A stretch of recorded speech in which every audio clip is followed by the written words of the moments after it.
All right, welcome to Think or Be Eaten. Our guest is Ray Nelson, an author whose major work has been mainly in the science fiction genre.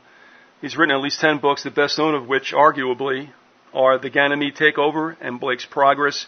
He's no stranger to the short story, and perhaps his most popular work in that medium is 8 o'clock in the morning, on which the film They Live is based.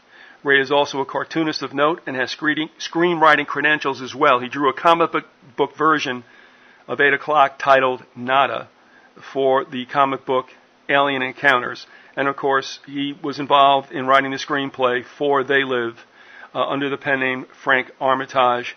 And I believe Al Carpenter was involved in that, and his girlfriend, if I got it right. But Ray was born in Schenectady, now currently lives in California. Back in the late 50s, he married in France, where he also met the Beats, and I'd like to ask him about that. And he also attended University of Chicago, and that's kind of interesting, too. So, Ray, thanks very much for taking the time to be with us.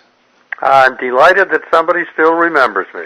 Well, there's a couple of general questions I've been dying to ask a science fiction writer. Okay. But I would also ask you this. Now, They Live just popped up on American movie classics. Right. And it'll do that. It'll go around. And when that happens, do you get any kind of upswell in activity as far as people contacting you? No. Okay. Well, it's hard to know that I was associated with it. You know, my name appears on the leader as the author of the story, and I get the whole screen to myself for about half a second. And that's the only time my actual name appears on the movie. It's my way. I'm not saying it's good, bad, or sideways, but it's my way when I see something that really impacts me. If it's in the film medium, I want to see if there is a literary work upon which that it's based, because I want to get to whoever wrote this thing to begin with. And that's what happened with my contacting you. I thought that They Live was a prescient movie to a certain extent with what Carpenter added back in '88. But for you to have written a short story upon which that film is based in '63 or so, or even before '63, I would take it. Yeah, a little before '63. It sold very quickly, first time out. Well, and that's why I said, boy, I want to know who this is. So, great for the movie, but I'd like to get to the source, and hence that's why we're talking. But let me ask you, did you write that prior to '63 or during that year? I think it was late '62. All right. Before we get any more specifics, into any more specifics with 8 o'clock in the morning, I've been wanting to ask, first of all, do you make any kind of difference between science fiction and futurism? Well, futurism is a art movement, mainly in Italy, drawing things that looked mechanical.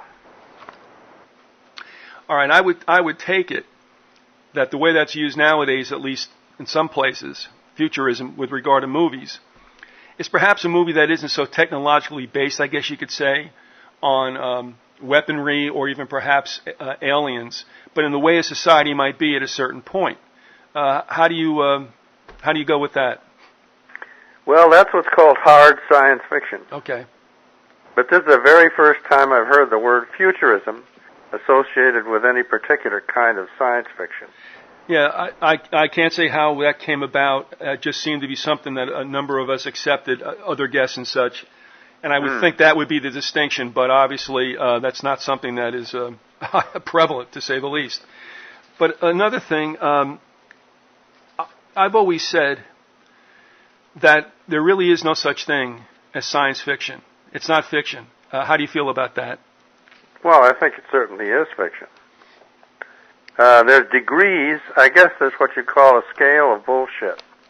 Okay. And a totally realistic story is a small quantity of bullshit. And a hard science fiction story is a lot of bullshit. And a total fantasy is 100% bullshit. Okay. I guess let me refine that question if I could, if I can get out of this. I had done a graduate project back in 2001, from 2000 to 2001. And it was based on what some science fiction writers wrote about at the midpoint of the 20th century, and writing about the 21st, what they foresaw. Now, I know you had a relationship with Philip K. Dick. And we wrote a book together. Right, and that was the Ganymede Takeover, correct? That's it, yeah. Now, let's just say, one of the books I read at that time for this project was Do Androids Dream of Electric Sheep? And there were a certain amount of, I guess you could say, technological devices that if he wrote about it, say around the mid-50s, they certainly have come true. That's why I'm saying there's a certain element, I think, in science fiction that is not fiction. I'll try one more time. Oh, that's true. There's a certain amount of guessing about the future. But it's a fairly informed kind of guessing because most of the science fiction writers have a background in science of one sort or another. Yeah, it would seem so. Even like in Bradbury's 451, talking about the wall size TV, if you will. Well, we had our Sony Trinitrons wall size, and we have them today. It seems that some of the hardware that they've written about, I would assume they might have had some kind of, I don't know, inside information, or at least some contacts that might have been able to apprise them of what was in R&D at the time. True. Well, I've got a really good prediction that did come true. I predicted the magnetic levitation train in the late 40s. All right, now... And now they got them zooming around in Japan. Well, what led you to that? Was that something that you just were working around in your mind as like a mental activity, and then kind of built around it and said, this is no way, shape, or form something that can't happen? Well, actually, it was a result of a experiment that I did in the high school physics lab. I built a gadget, a line of magnets that would fire one at a time in series, and would shoot a little ball of iron like a gun. And that gave me the idea that this little ball of iron could get big and be a train. And I was pumping up a story called Turn Off the Sky, putting into it things that didn't exist, but which I suspected might exist. But at the time that Turn Off the Sky came out, I got letters from physicists saying that the magnetic levitation train was impossible. And too bad that I never got back to them when the Japs had one going. All right. Well, now, you got your desire to delve into science fiction, as it says in your biography on your website, raynelson.com. Mm-hmm. You were impacted heavily by the World's Fair, was it? Oh, yes. That's the 1939 World's Fair in New York City. Yeah. They had a robot there. It was about twice as tall as a real person, and it had a little robot dog accompanying it. And its big trick was that it blew absolutely perfectly round smoke rings when it was smoking a cigarette. And my brother and I stood at the foot of this giant robot and saw these smoke rings wafting out. And I don't think either my brother or I ever quite recovered from that. That it stuck with you that long and had that much of an impact to lead you into your profession. Yeah, I would have to say so. And by the way, let me ask you just real quickly, and we'll go back to it later. When you entered University of Chicago, did you have a major in mind? Were you going to get involved in any type of science? It was a preparatory course for becoming a minister. Uh-huh. In the Unitarian denomination. You know, did I read something recently that's that School of Divinity, if that's what you would refer to it as. Was that renamed or split off at all from the University of Chicago? It was a part of the University of Chicago. Right. All right. I don't know. I'm trying to... It was called Meadville. Okay. Meadville Seminary. All right. Just something recently. came to mind, and I just took note of the fact that it was once, I guess, involved in the University of Chicago. But you were going to go there you're going to prepare for the priesthood or something? Well, it's not exactly a priesthood. My father had the idea that I was a good prospect to be a Unitarian minister. But there was one little detail that went wrong, and that is I couldn't quite accept the idea of God. So it didn't work out. Yeah, that could probably put a... That was a sticking point for some reason. And by the way, your upbringing was in Schenectady, New York? Part of it was. My parents moved a lot. My father was an electronics engineer, and he went where they needed him. Did you get an opportunity, by the way, to go to high school in Schenectady? I went to high school in Cadillac, Michigan. Okay. No, I just took note of that because I'm a Jersey boy originally, and I was exiled to the Hudson Valley every summer to my grandparents, and we got our TV out of Schenectady and Albany and Troy. And oh, you did, huh? Yeah, and I'll never forget. Every 5 o'clock, Monday through Friday, I prop myself in front of Grandma and Grandpa's TV and watch Freddie Freihofer's show. Well, you're talking to the first kid who ever watched cartoons on television.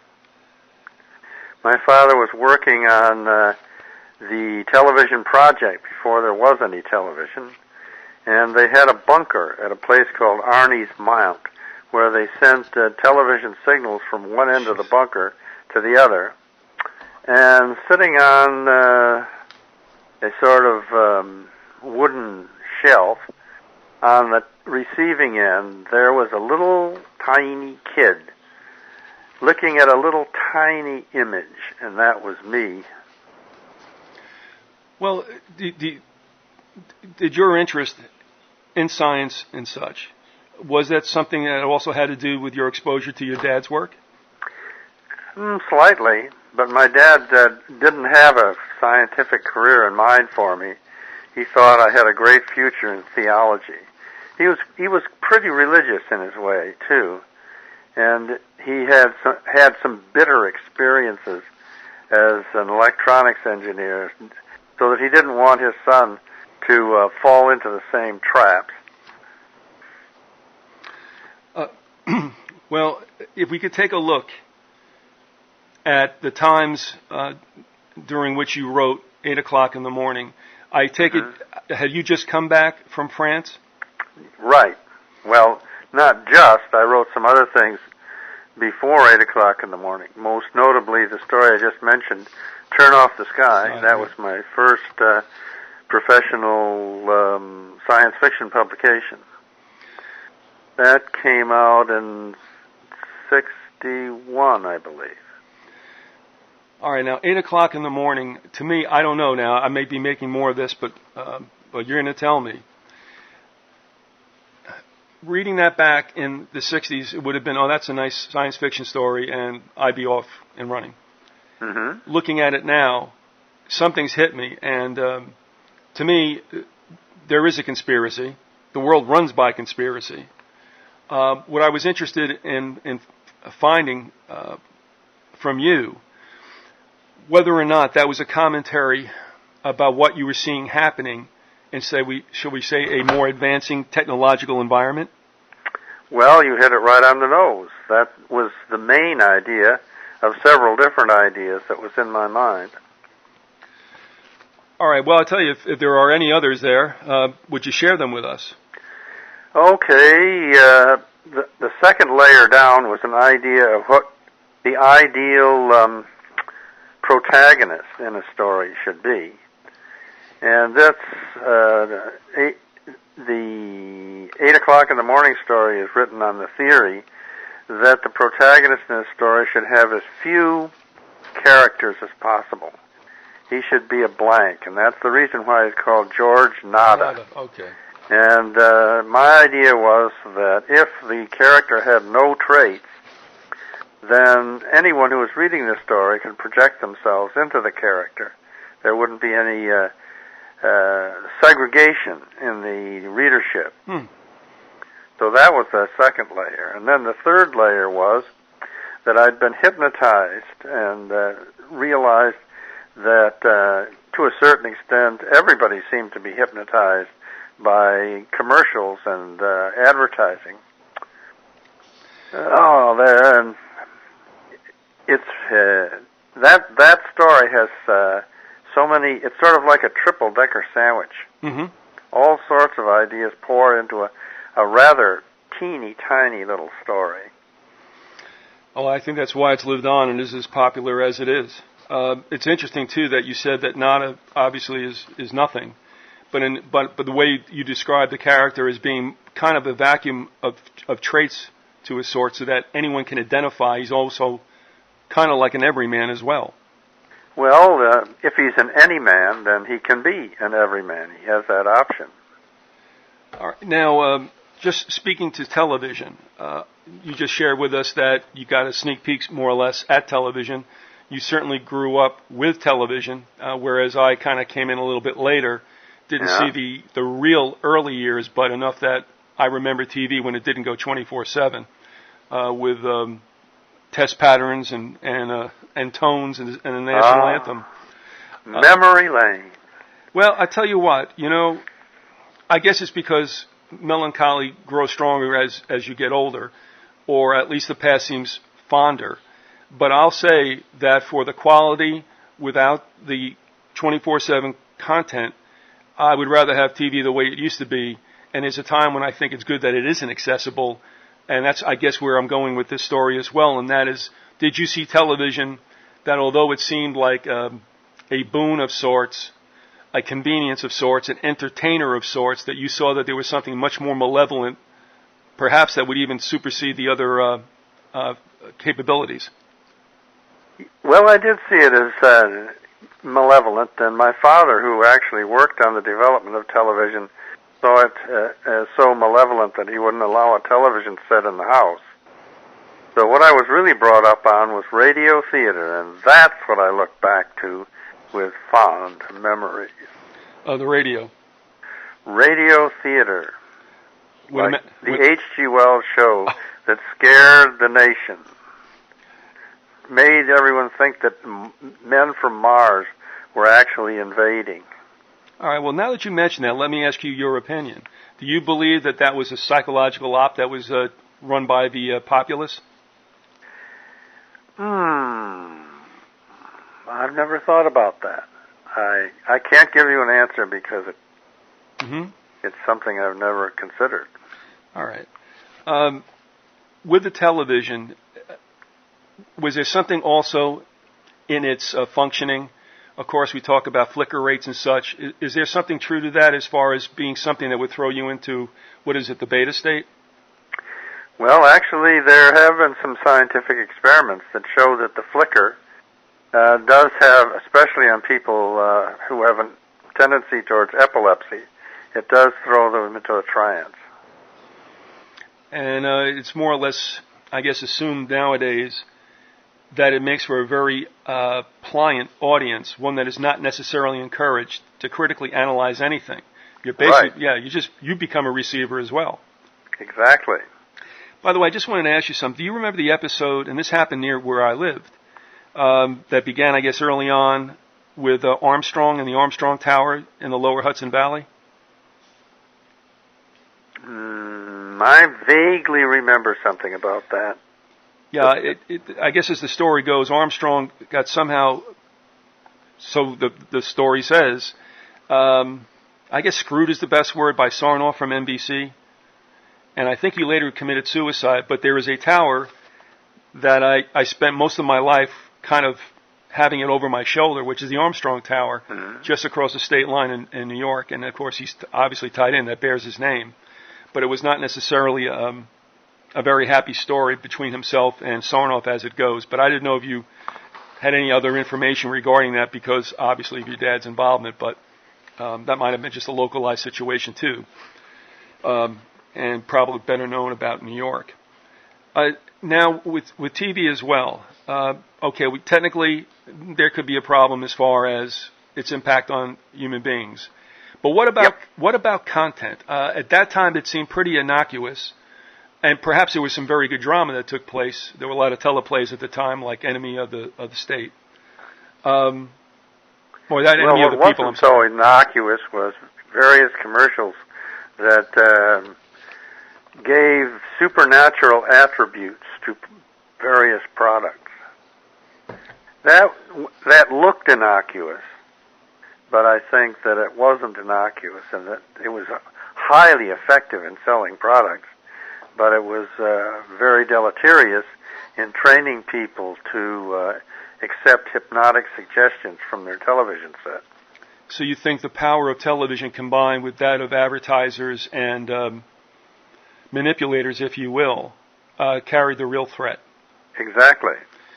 As we look at the way TV is today and the networks and such, what's your take, and this is, I guess, where it really bugs me, what's your take on the way that news is being purveyed? In this country, it doesn't deserve the name of news anymore. If you want to know what's happening in the world, you have to know at least one foreign language and subscribe to at least one non-English speaking publication. Because we're not getting the truth about ourselves inside this nation. That's it. You're getting a constant stream of propaganda in favor of big corporations. And even now, we're in the very midst of a big corporation, British Petroleum, that has committed, what would you call it, committed murder. 11 people died on that thing, and all they're talking about is how everything's going to be nicey-nicey in just a little while, and it's not. But a huge number of people are buying this easily refuted claim. Mm-hmm. Well, we here in Florida on the West Coast, the Gulf Coast, are kind of hushed and waiting to see what's going to happen. Well, what's happening is happening. There's a certain stretch of sand in Florida, in Pensacola. That's right. And the sand in that beach was the whitest sand in the world. That's true. But it's not anymore. Yeah, it's called the Redneck Riviera, and they are the white beaches of this state. No doubt about it. Yeah, well, they're oil-colored now. Yes. Do you have People go along, they're picking up little blobs, little tar balls. But the oil that's really going to ruin that beach forever, they don't see it because it's just a few inches down in the sand. But that sand will never be white again. It will never be white again.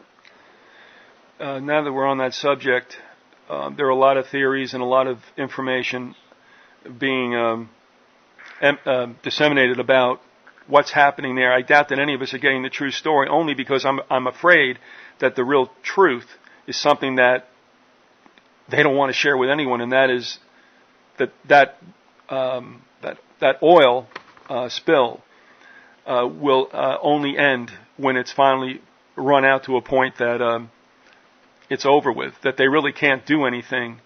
Maybe a relief well would help, but as far as anything else going, I think they always knew that whatever measures they were taking, like Top Hat, was not the answer, but just buying time. Your thoughts on that, Ray? I think you nailed it. You got it. Well, it's going to end when it wants to end, and that's about it. So who knows what size of a catastrophe this is going to be as we look past the next couple of months. And, of course, now they're throwing in the factor about a tropical storm or a hurricane, which is a crapshoot as to whether it's going to actually help or even exacerbate the situation. Well, I think that the big lie in this case is that British Petroleum is trying to plug up the oil. What British Petroleum is trying to do is continue to harvest that oil. They're not really interested in stopping the flow. Right. They're interested in directing the flow through their normal refining procedures. That's right. And those two ends, it would be possible. Mm-hmm. Especially it was possible when the break first came to send a device which is called a balloon gasket, to stuff a balloon gasket into the pipe and inflate it, and that would be a totally effective plug. It would plug it. But if they plugged it, then they couldn't harvest it. And so they did all kinds of tap dancing with different kinds of equipment, always having in mind that they wanted a solution that consisted of them continuing to harvest that oil. Yep. Going back to the short story. Right. And where we were talking about whether or not there was some symbolism to your protagonist's name, Nada. Yeah. Why did you choose, of all the things you could have chosen to name the aliens, why Fascinators? Well, because the process of hypnosis is a process of fascinating people. That's right. That is, fastening the consciousness on the commands of the hypnotizer. Now, I didn't want to just say hypnotizer. Right. So I picked a synonym for hypnotizer and used that instead.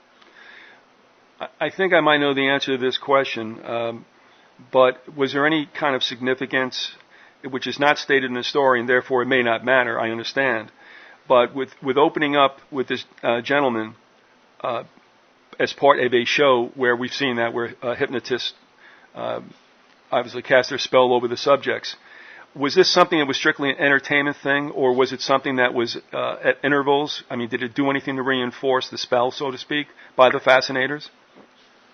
Well, I opened up with a stage show because the public is familiar with stage shows of hypnotism, and it would seem much more plausible to them if I began with something that was familiar.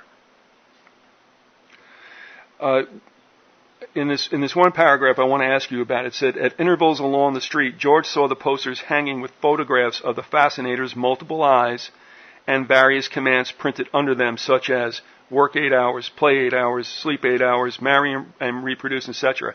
In the short story, then, these commands were not something that was underlying another message as it was in They Live. This was just strictly giving it to you straight. Well, I think a lot of the messages in They Live and the messages in 8 o'clock in the morning are word for word the same. They are, but they were overlaid in the movie, were they not, with supposedly just a commercial slogan? And when... Well, that was just a slight elaboration on Right. the theme. I actually had something like that in mind from the very beginning. It's just in the short story I had to trim it down to just the bare essentials that would fit into that particular length. But most of the ideas that appeared, more of the story appeared when I did it as a comic book, and still more of the idea appeared when I did it as a movie. But that was a matter of space limitations. The entire idea was in my head when I wrote the short story version, but I didn't try to wedge it all into that short format. But it just seems so right, because we spend a lot of our time, and this is what I was saying, you get a lot of crooked information, basically lies or manipulations, whether it's for selling a product or a mindset in a nation. But, so I don't know if you remember the days of Soupy Sales, but they would have a saying, and he would say, what do we mean by that? And that's exactly what I feel I do and many others, and that is you get hit with this information, and it's like, okay, on the surface, I understand what you're saying, but what's underneath it? And that's why that use of the technique in the movie hit the nail right on the head. Right. So, I mean, and it's, no, nothing need more be said about that. When you wrote this as well, it seemed to me that, as I said, the science fiction that I had used as a model for the project, I have to say, to a work, they did not really portend anything positive. but more of an ominous future.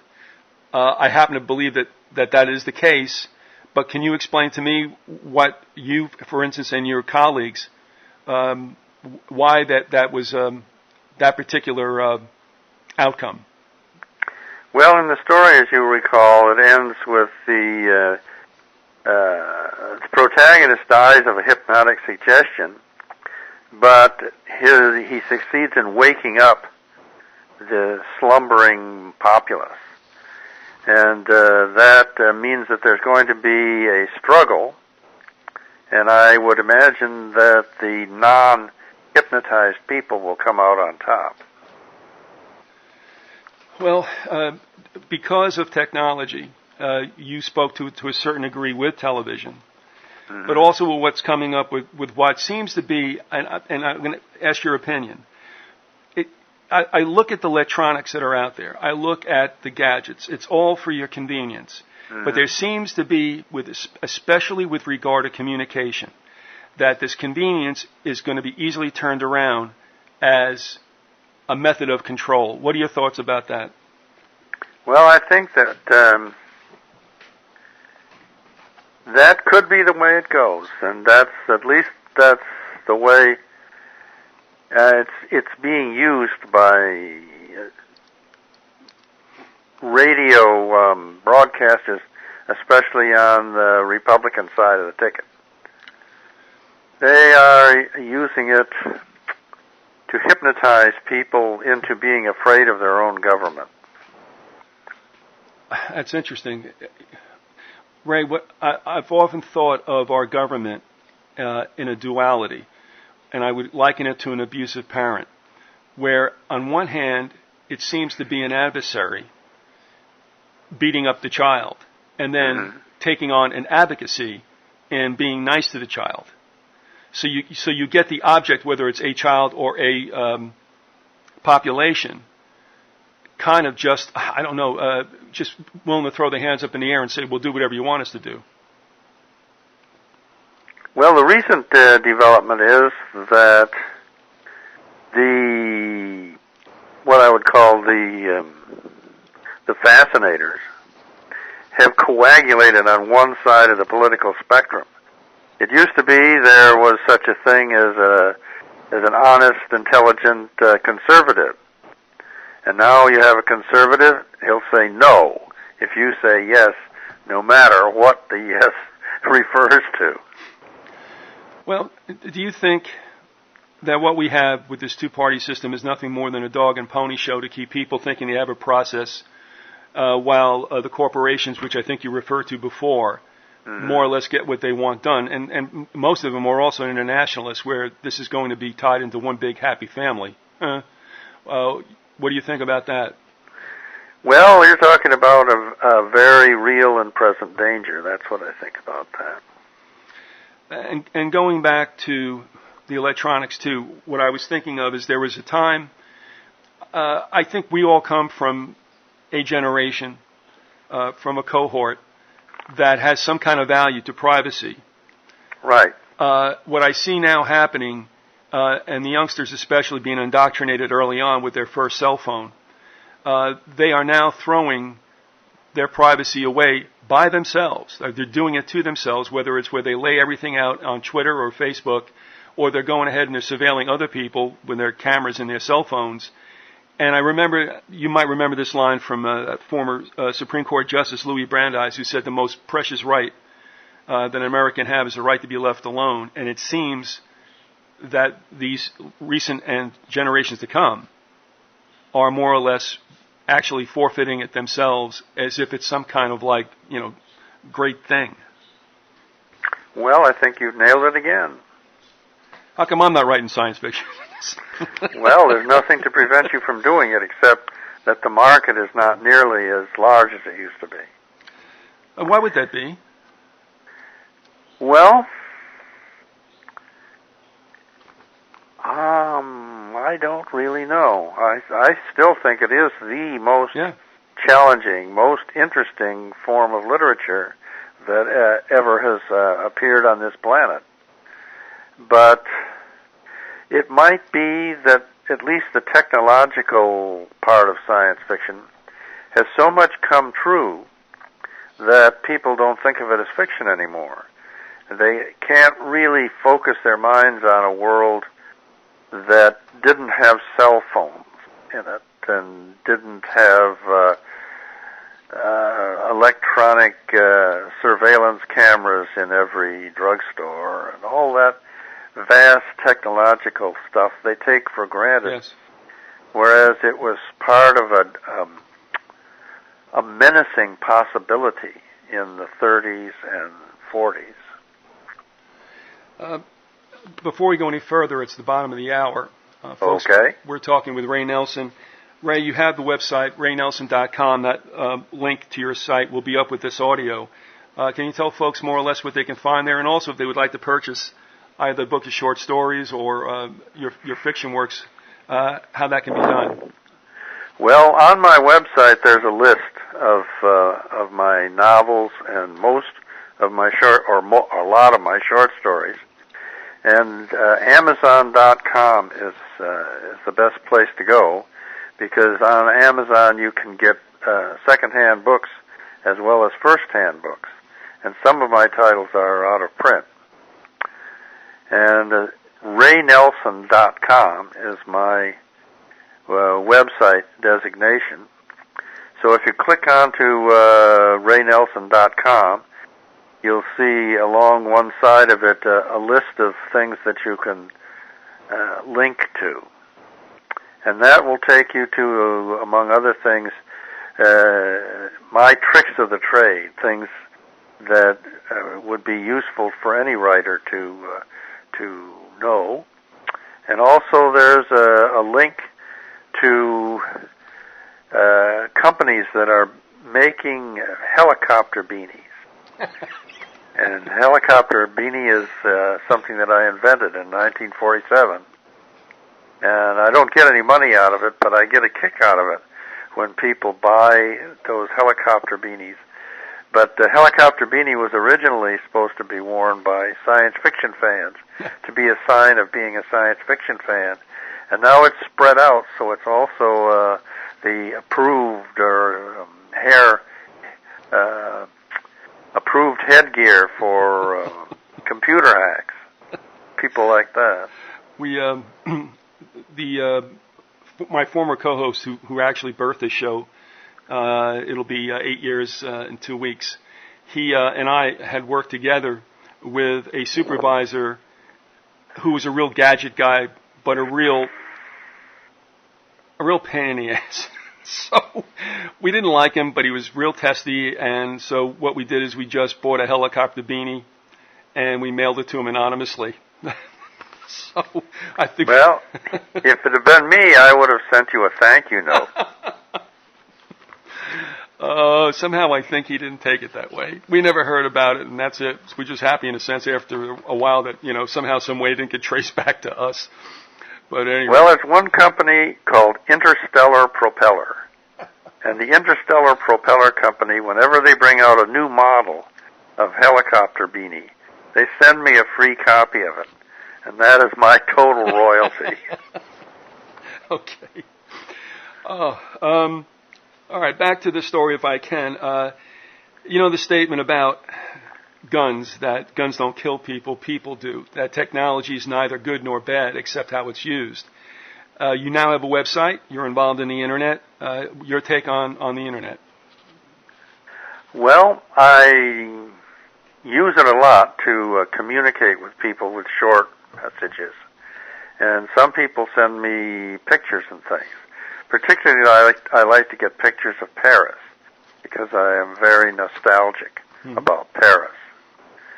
But I'm not into it very deeply. I check my email every morning, and that's about it.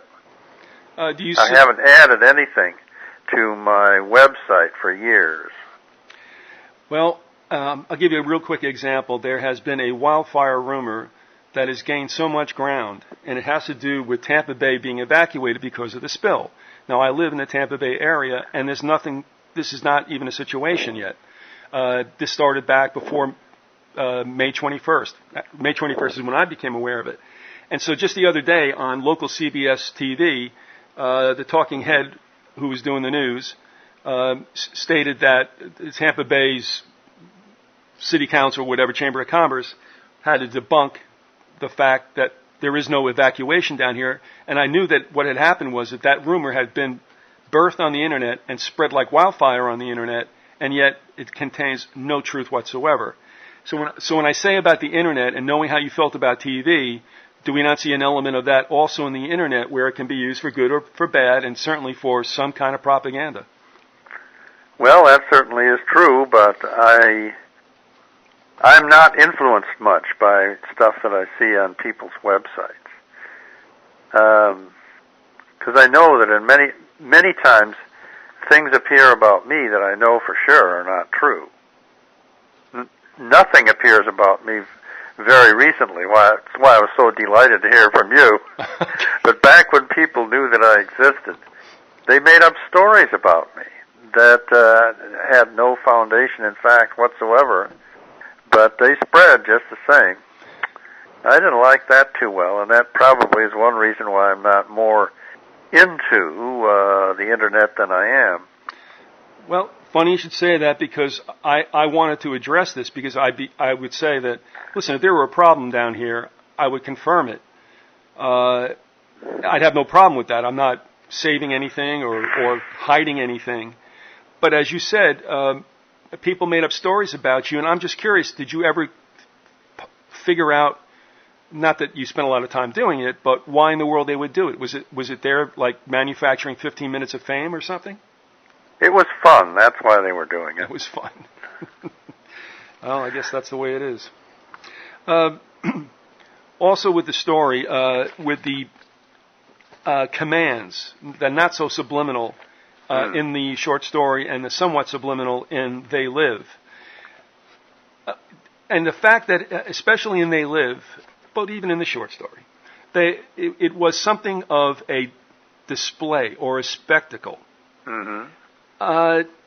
One, I've seen that come up more and more in the United States, especially during, I think, Reagan's administration, where oversized flags were everywhere during his 8-year reign. But this also reminded me a little bit, too, about what Eric Blair, Orwell, was talking about in 1984, where there's this kind of, this... Big Brother. Yeah, but the attraction by the spectacle, the size. Oh, yeah. Well, we have our celebrities. People are totally mesmerized. Prince Harry just fell off his horse. Yep. I think yesterday. And this is news. I know. I can't see how he wasn't even hurt. He got up, he brushed himself off. He climbed back on his horse, and the entire world gets this spectacle of this celebrity falling off his horse and climbing back on. If I fell off a horse, my grocer wouldn't care. Actually, it wasn't really a good spill either. So, but with regard to 1984 and Orwell, do you have any kind of insight or take? I mean, I look at that book and I look at Orwell as trying to warn us. He wasn't saying this is a great thing. He's saying, folks, this is what's going to happen. And he may have had good information to that fact because of what he did during World War II. Do you have any thoughts about that? Well, maybe you know that the original title of 1984 was 1948. That's right. Mm-hmm. And he intended it to be a satire on conditions which he thought already existed. So, I mean, I consider him I wouldn't say a hero, but I was saying, I look at that book not as some kind of dark satire or that some people believe Orwell wanted this. I think he was saying, look, folks, this is what's going to happen. And you said it was happening at the time. But here again, also, he was involved with propaganda during World War II, and I wonder if sometimes this wasn't his way of expiating himself for that sin. Well, I don't know if he called it sin. I don't think he thought of himself as somebody who was guilty. I actually knew him, and he was rather a carefree fellow. and in some ways kind of an obnoxiously cocksure person. I never saw any indication that he felt any guilt whatsoever about his war activities or anything else that he ever did. Mm-hmm. Was there any, I would have even thought that perhaps there was a measure of it. I really don't understand why he kind of exiled himself to Jura, which is probably one of the worst places he could have continued in the end of his life. What about that? You say exile to Europe? To Jura. Didn't he go up to the island off Scotland's coast? That was rather foul weather. Yeah, but the idea that going somewhere to an unusual location, being in exile, sort of implies that there are some places that are realer than others. I would just say more salubrious for one's health. Well, okay, we can look at it that way. But if I had my druthers, I'd probably be sitting in a sidewalk cafe in gay Paris at this very moment. Absolutely. But actually, California is also on the planet. In the story, we know that Nada has a controller. Now, that struck me very interesting. Can you talk about that? Well, the idea of somebody having a specific controller came from my impressions of secret agents. There would be somebody who was spying and passing on information, and then there would be a controller who would collect the information and pass it on. And this sort of was part of the standard routine for the spy versus spy universe that existed at the time I wrote the story. The controller, though, is the one who, could you say, implants the suggestion that he will die at 8 o'clock in the morning? Is that part? Yes. Now, at first, it seems that Nada's like, yeah, right, it ain't going to happen. But then his conduct afterwards seems like somebody who knows his time is running out, and the fact that he would go back and tell Robinson, this is what I did, would seem to indicate that he knew, in fact, that he was going to be terminated at 8 o'clock the next morning. Well, that's what I intended you to. That's the impression I intended. Okay. So it is true that as much as he kind of went, yeah, sure, he kind of knew the fix was in for him. Well, the exact thing that influenced me to put that in was my experience with people who were addicted to cigarettes. People who knew that the cigarettes were giving them cancer, and yet they still smoked and insisted on smoking. And this was particularly brought home to me by a guy I knew in France. He was a philosopher named Jean-Paul Sartre. Mm-hmm. And his position philosophically was that we're totally responsible for our behavior. And yet he couldn't quit smoking.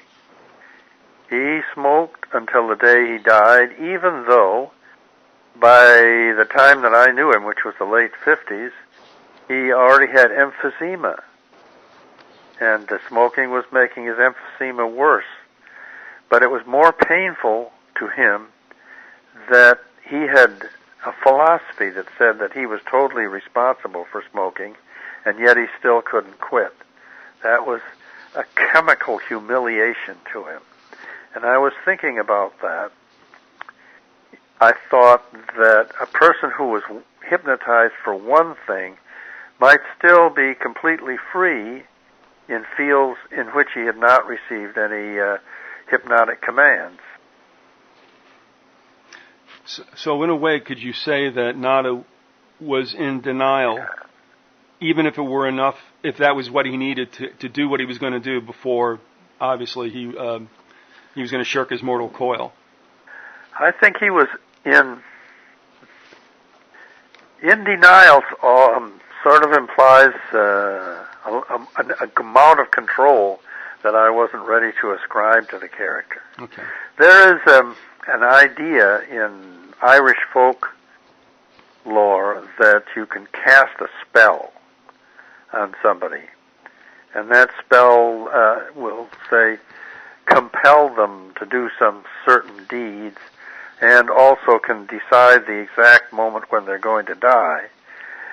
They're completely free in every other way, except that their fate is sealed. In the story, you talk about the aliens being of reptilian form. Now, that's a pretty popular, I guess, symbol or usage of both in science fiction, but it also, there's many that are promoting it as something that really does exist somewhere below the surface of the Earth, perhaps. What was the reason for the choice of taking these aliens as in their true form being reptilian?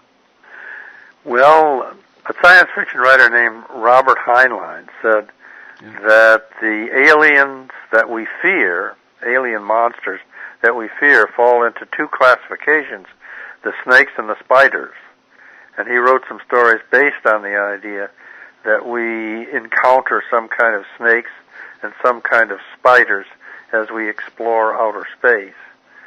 And so I said, well, I'll toss a coin here. What will it be, spiders or snakes? And it landed snakes.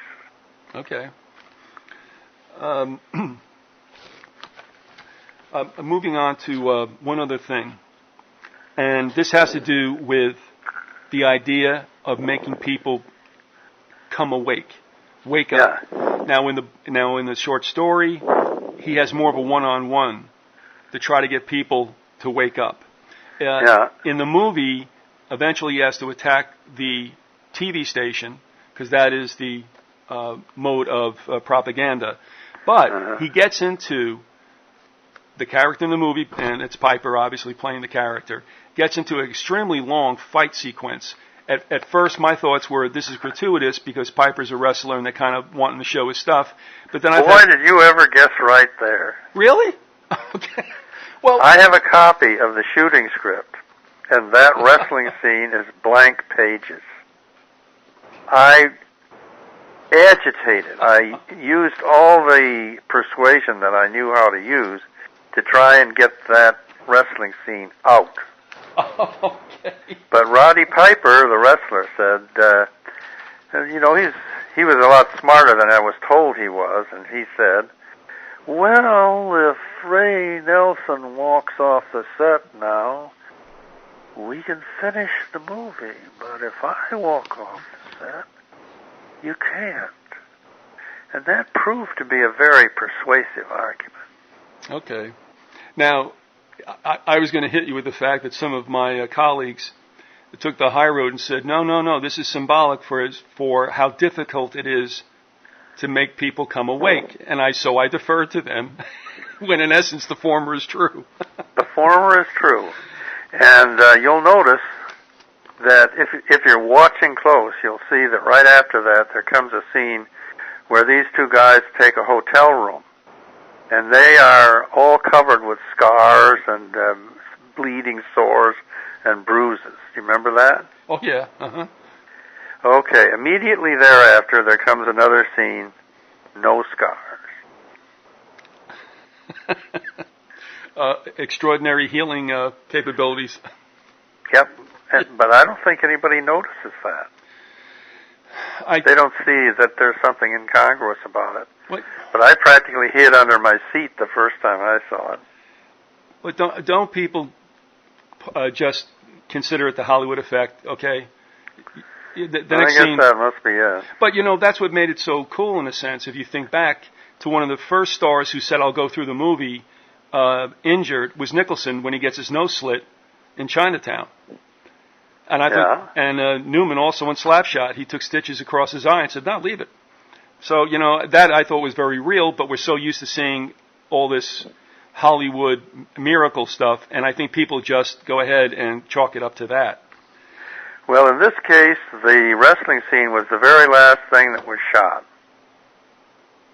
And the other movie had been shot in various, it wasn't shot in chronological order. And the reasoning was that if these guys hurt each other, they wouldn't be put out of commission for the rest of the film. But if that sequence was shot at the end of the film, right, then they would still be able to make the film. And so those wounds and bruises and things that you see in the hotel room, those are real. They really messed each other up in that alley. And it was an improvised, basically, scene with two cameramen and those guys bashing each other's brains out. It's not in the script at all. Well, you know, even when you see regular fights on TV, you know, if you've ever been in a good scrape, you realize you can only take about one of those punches, and that's it. You know. Well, these guys were both in the wrestling game, and especially Roddy was kind of a champion, a famous wrestler. And he was used to getting slightly damaged, but not totally disabled. It was part of the game. He was trying to get out of wrestling. He wanted to be an actor instead, because he thought he would have a longer career if he was an actor than if he was just a wrestler. But it didn't work out that way, unfortunately. But he is a lot smarter than the character that he portrayed there, who's pretty smart. If I had known, you know, he did another film before he did the film that we did, which was really awful. I can't even remember the title, but I saw it. And there was nothing about that film that indicated that he had any talent or brains at all. So I wrote him stupider than he really was. I would have made him smarter if I'd known that he was a smart person. That really blindsided me as a scriptwriter. Two questions, if I could, about the movie version. One is, there was this capability of the bad guys, because you did have, this is where I'm making the difference, you have the aliens, and then you have those who went over to the alien side. Yeah, those were not hypnotized. They were just quislings, as they say. Right. But now they had this capability to disappear. Anything symbolic or inherent in that? No, that's just a standard science fiction gimmick. Okay. It's off the shelf, so to speak. I also want to ask you about this, the last question about the movie, because this dialogue, I mean, hits me right between the eyes, given the fact that this is probably additional, it looks to me to be additional dialogue outside of what you wrote in 8 o'clock in the morning, but also that this is what was written in 1988 before I realized what was going on, and that is when the Quisling says, I thought you understood. It's business. That's all it is. You still don't get it. There ain't no countries anymore. They're running the whole planet. They own the whole planet, the whole show, rather. They can do whatever they want. We can have it good for a change, blah, blah, blah. But the thing about it's business, that's all it is.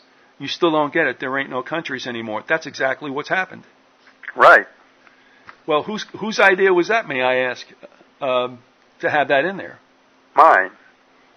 So you understood all along that there is this desire by whatever you want to call them, the elite or they, that they want global rule. They will portray it as being very benign and harmonious, but it's a trap. It's the old story. You know, you wouldn't eat a poison apple if it didn't look good on the outside, but take a bite and you've been had. Have you seen the commercials that British Petroleum is putting out? If you need any more proof, you can just watch those beautiful commercials of the guy flying in a helicopter over the scene where all this oil is spewing out and describing what a beautiful place it is. Well, what about the fact that in recent months, we've had Congress, which to me is useless as tits on a bowl, and they sit there and they do this grilling of like the four Goldman Sachs guys who are looking across the table with this like veiled malevolence because they both know that this is nothing else but a Punch and Judy show. And they are just about complying because they know they're going to get away without a scratch. The same thing with BP. They bring them out in front of the Senate subcommittee. They go through the yada yada, and you can look in their eyes, the corporatists, and realize it's like they're saying under their breath, "If I could get my hands on you, you son of a bitch, but we'll do this just for the people." Well, I think you've summed it up very well. All right. One other thing, if I could, it seems to me that the beginning of the takeover of the United States occurred when the robber baron families gained their untold fortunes and then went about trying to change, or successfully changing, incrementally the landscape of the United States. You went to the University of Chicago. Right. And Rockefeller is heavily associated with that, and that seems to be a think tank that produced a number of characters who did definitely manipulate or change certain sectors of American life. John Dewey, for one, with education. Right. What did you see when you were there? Did you pick up what that was all about, or is that just something that kind of happens behind? No, I fought with my instructions. Aha. I challenged them, and I made such a pest of myself that they sent me to a psychiatrist. And the psychiatrist made a report on me that was so damaging, you might say, that it got me out of the Army.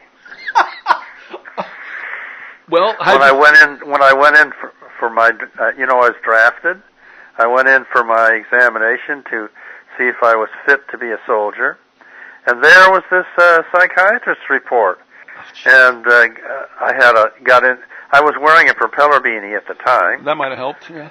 And the psychiatrist said, "Take off that hat." And I said, "No."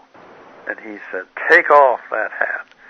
That's an order." And I said, "I don't have to take orders from you. I'm not a soldier." And he stood up, and his face turned bright red, and he said, "By God, you never will be a soldier if I have anything to say about it." Oh, the heartache. Oh, that's great. I also... He didn't like my hat. I don't know. It was a nice propeller beanie. I mean, you could have kissed him. That would have been worse. Had the same effect, but... I didn't have to. No, you didn't. I do want to ask you also, if I could, because I was an aficionado of the Beats. I'm sure you've heard people like myself who've probably read everything that Kerouac wrote, but you spent some time with the members of the Beats over in... Oh, yeah. I spent one afternoon with Kerouac. Was that enough? Well, it was enough for him. What happened was I was working at an English language bookstore, and Kerouac came in. He was going to be in a group reading with the other beatniks.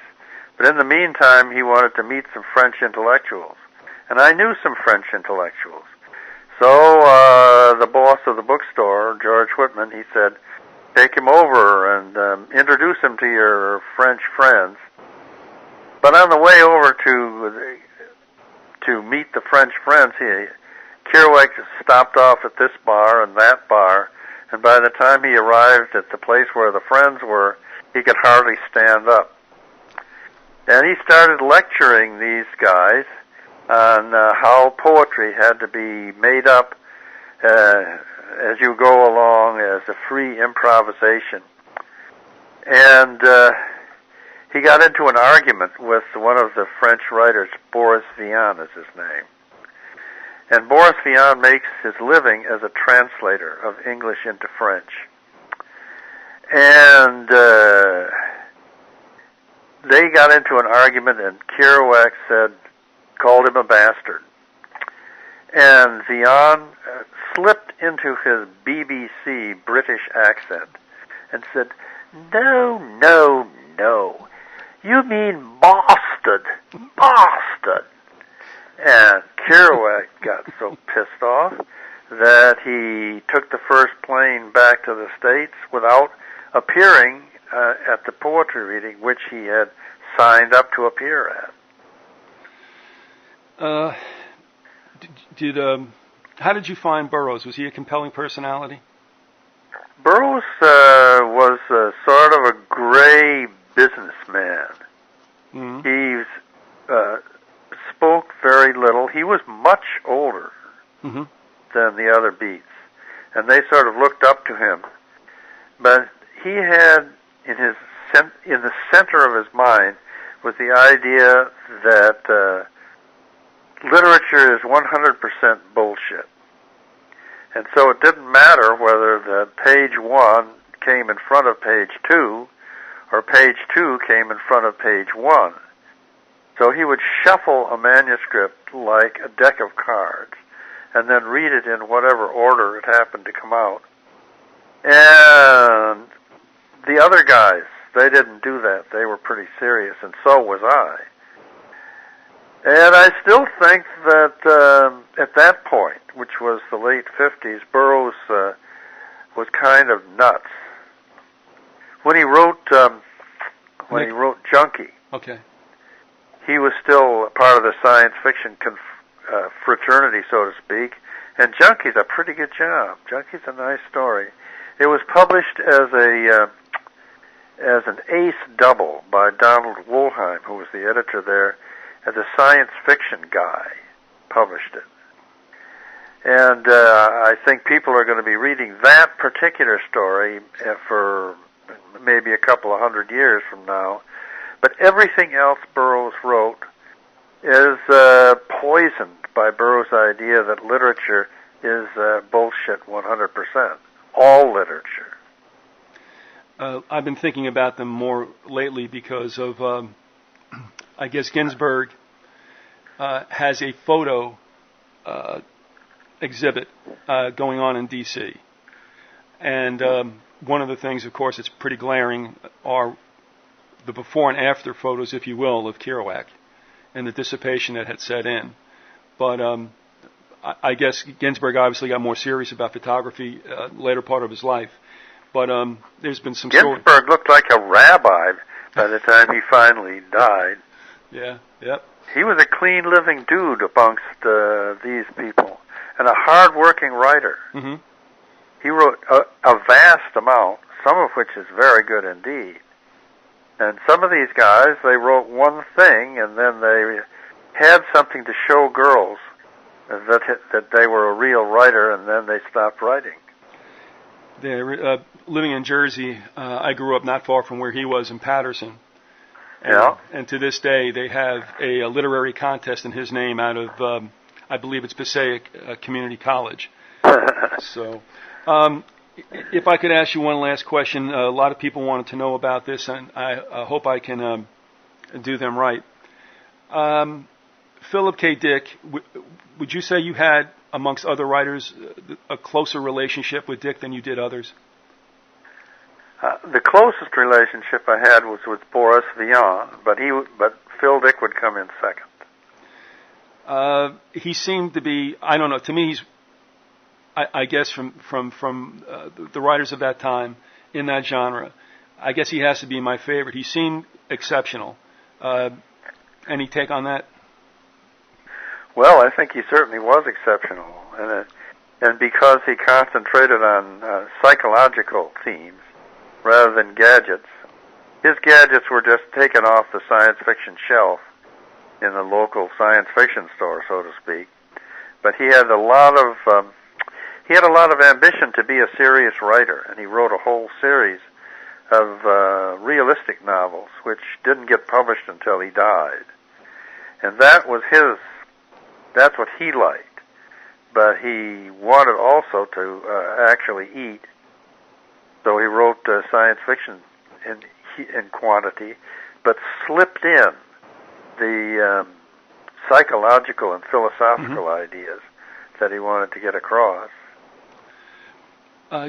You had a working relationship with Asimov as well, to some extent?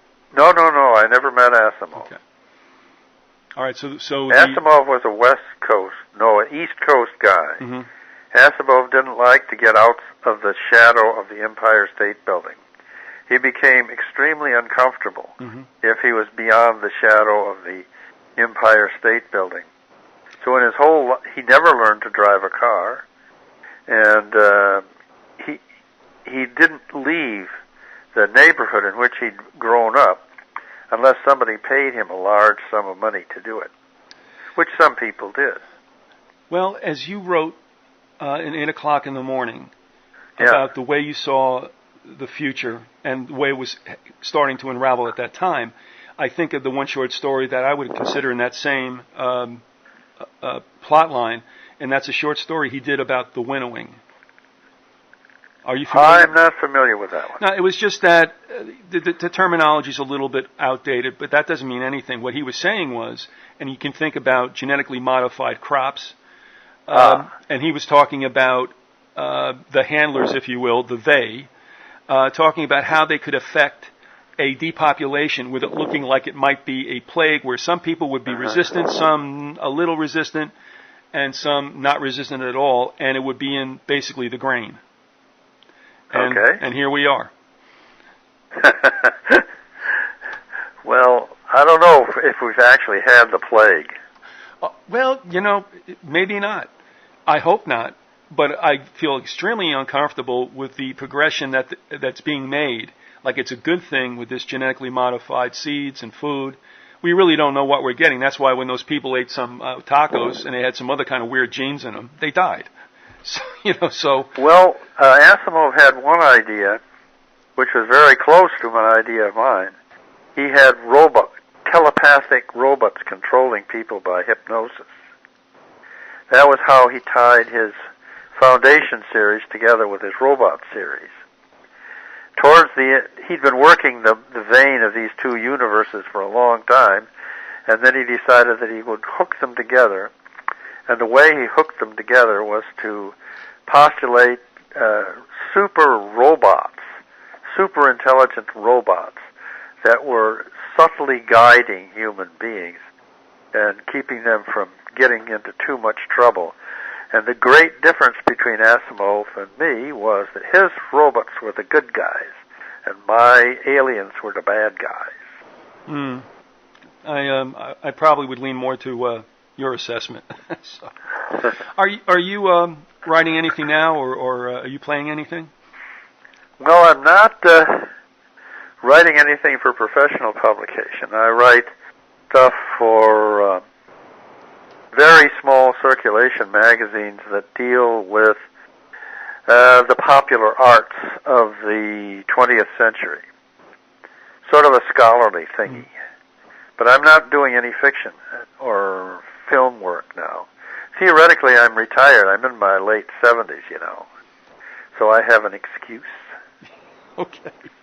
What about the artwork either? Well, I have a few clients left over from when I was a art editor at a trade journal for window cleaners. And occasionally I do some work for them. But other than that, I'm not doing any artwork for publication. All right. Ray Nelson, I want to thank you for spending some time with us, quite a bit. And again, thank you for being so generous. Well, it was a great ball for me, to tell you the truth. I enjoyed every minute. Well, I was hoping you would, and I was hoping that I could relate to you on that level, because I was very interested in talking to you, more so than most guests, and that's the truth. I had to find out who you were to a certain extent, and I'm glad that you acceded to the interview. It's raynelson.com. You can check out that website for purchasing his materials. And also, I had to admit, you had some sage words for writers. Yes. Under Fiction Faults, I believe that is. That's it. That's words to live by. Ray, would you just stay with us for a second? And folks, you've been listening to Think or Be Eaten, and we'll see you next time.